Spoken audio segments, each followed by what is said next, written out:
We use fast-paced footage for the opening title sequence to draw in the viewer as well as having the clip relevant to our theme of beauty. The graphics we used were quite simple and we chose to use the colour pink because it is a feminine colour and that is our main target audience. With our interview we made sure that the framing followed typical codes and conventions by having the interviewee looking off camera whilst they spoke about the topic. We chose to have a relevant cutaway here to break up the interview and is regarding what she is talking about. The voiceover we used here was a clear, modern, yet motherly voice from Helen, one of the drama teachers, to give information on the topic, which is a typical convention of a documentary, as well as addressing parts of the documentary which may not have been understood throughout. Here, the interviewee is still looking off camera, and another convention is that only one interviewee to be filmed at a time. The graphics we used are clear and tell us the important information without detracting from the interviewee. The mise-en-scène is also important to keep relevant to the topic of beauty, and as you can see here we followed this.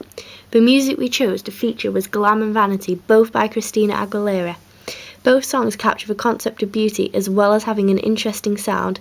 For parts of the documentary, we use the acoustic tracks of these songs as not to detract from the voiceover or the interviewees.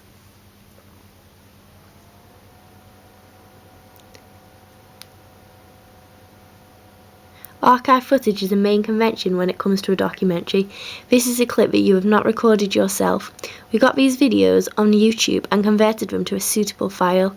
We chose to focus on the TV show Snog, Marry, Avoid because it grasps the concept of beauty and shows how extreme some people can take it, which is something we tried to focus on throughout our documentary.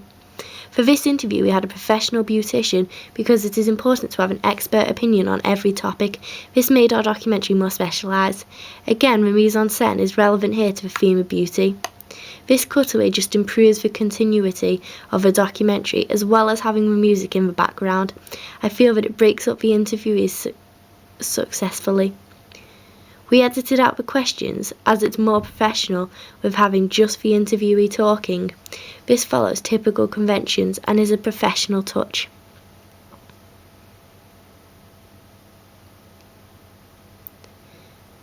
Again, a cutaway is used here to show what she is talking about, and having her voiceover narrating the clip is a typical convention as well as looking and sounding professional.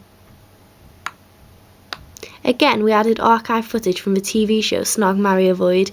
We made the pace faster so that it ran more smoothly as the voiceover speaks about what is being shown on screen. It was important that we kept the same voiceover, otherwise our documentary could have looked mediocre and amateurish. We also used the same voiceover for the radio advert.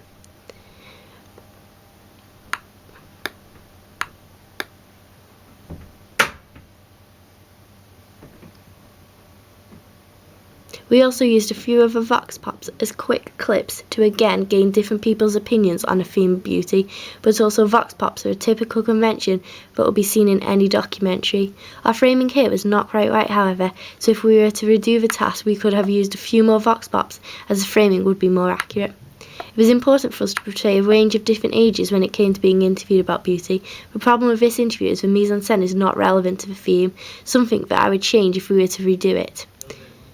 We have kept the same graphics throughout to introduce the interviewee. This is another piece of archive footage that we found would be a good addition to our documentary. Whilst the voiceover talks about perfection and how people achieve perfection, this Boost advert shows us the techniques used in the media to create it.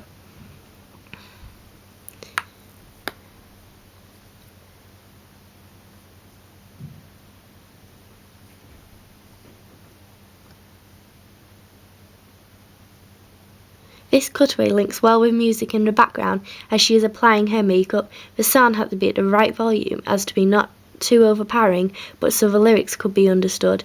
We may have overused similar cutaways often, but I think that consistency is very important in a documentary. We used a still image here to prevent any unprofessional jump cuts during the interview. Surgery is what is being talked about, so a relevant still image I think completes the documentary as it comes to an end. Just to finish off the first 5 minutes of our documentary, we used a similar cutaway to play whilst having the music that has consistently been playing throughout.